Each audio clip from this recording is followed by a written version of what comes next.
I have a question for you.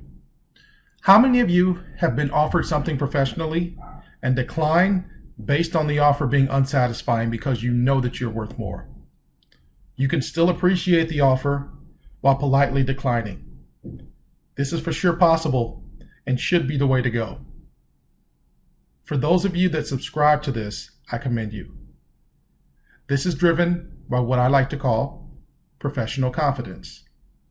This is basically your ability to navigate through the workplace and your career with pride and belief in your work. Several times during my career, I've been presented with things less than what I deserve.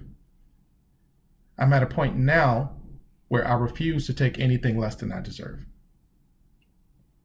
I draw on my professional confidence, continue to search for situations that fit me best.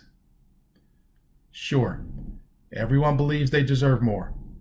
They deserve this, they deserve that. But what about when you meet all of the criteria and people still get in the way of your ascension? This is where you must draw on your professional confidence to get through it.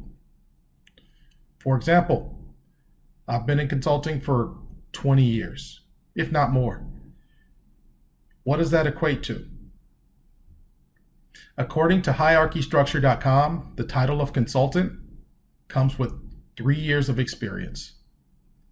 The title of senior consultant comes with about 5 years of experience.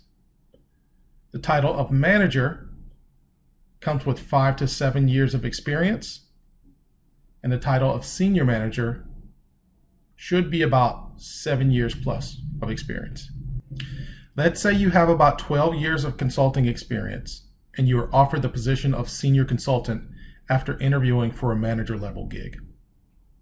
Do you take it? I would think that most people would respond, well, it depends. For me, the answer is a resounding no. What if the money's great, Cedric?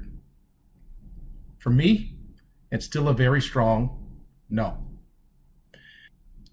This is all based on experience and the ability for me to leverage my professional confidence to wait for what I deserve. Believe it or not, my confidence has actually been aided by disappointment. I've made the mistake of taking some things short of what my career trajectory was calling for. Do you know what happens when it's time to move on to bigger and better things when you do that? People tend to see you as that thing you were and nothing more. Let me tell you from experience, it's a terrible feeling. In rare cases, if you found a hiring group that has a great evaluation process, you might be seen for who you are and what you're worth. But in most cases, organizations take what's on that piece of paper, meaning your resume, and evaluate you based on that. They don't think outside the box. In my personal opinion, that's a major mistake that many organizations make. You might miss out on the most loyal, hardworking employee simply because you have a box that you want to fit that person into. Maybe I'm talking about that time that you were up for principal and after meeting all of the criteria, management decided to keep you as a senior consultant. Maybe I'm talking about that time that you took a job with less of a title to get in the door with a promise of a promotion in 6 months that didn't happen. My advice is to next time have the strength to walk away from those situations. Because while they may fill an immediate need, they will hurt you in the long run. Unhappiness is also contagious. I truly believe that it's best for everyone that when things aren't working, go ahead and part. We can do this with no hard feelings. My professional confidence and ability to understand my path comes from the people I've met along the way. The people that told me I could do it, and me realizing later on, wow, they were right. They saw the potential in me and communicated that confidence to me so that I could file it away. Those interactions then prompted self-conversation that contributed to me discovering even more about myself. With that said, I'd like to recognize some of those people right now by performing the first LinkedIn Thank You Challenge. Michael Madolsky, thank you for bringing me into the tech consulting world. I was a young kid trying to figure things out, and I had no idea what it meant to be a consultant. Without you, the last 20 years of my career doesn't happen, and I love you for that. Thank you.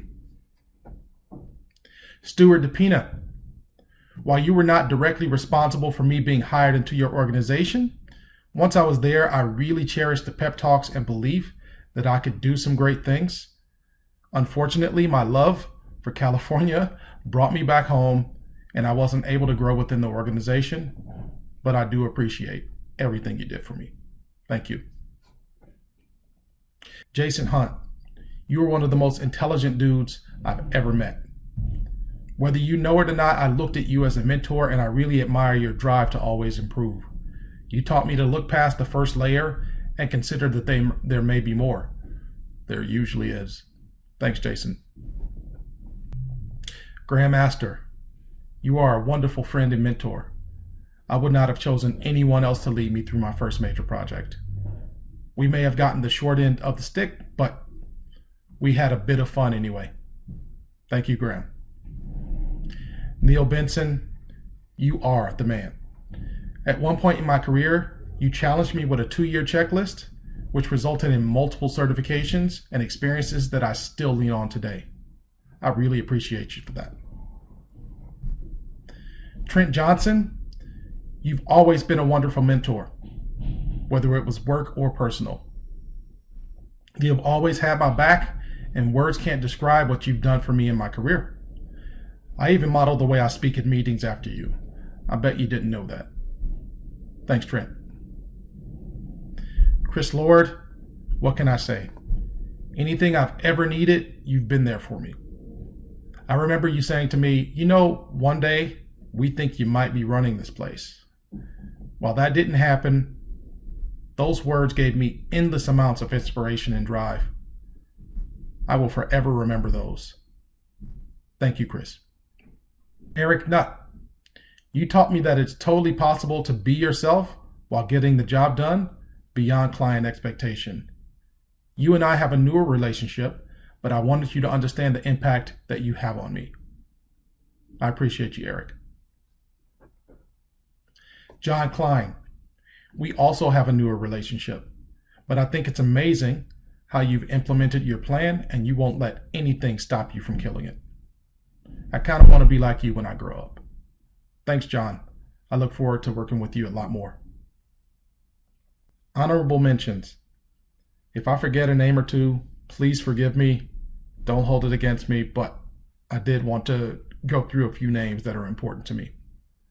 William Phillips, Beryl Lax, Harold Lee, Paulo Rosa, Matt Culver, Roy Riley, Anu Singh, Kevin Conan, Matt Axel, Andrew Jeffers, Steve Corsi, and Shane Hanessian.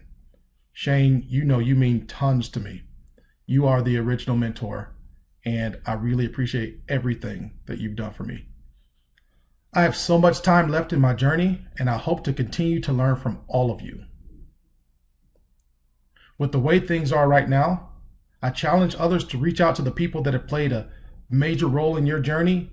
Let them know what they mean to you, what they've done for you, and feel free to get specific. I'm sure they won't mind. You can find me on Instagram, Twitter at LACRMguy, or send me an email, c.holmes@nuageconcepts.com. I appreciate everyone taking the time to review my video. Thank you, and have a nice day. Stay safe.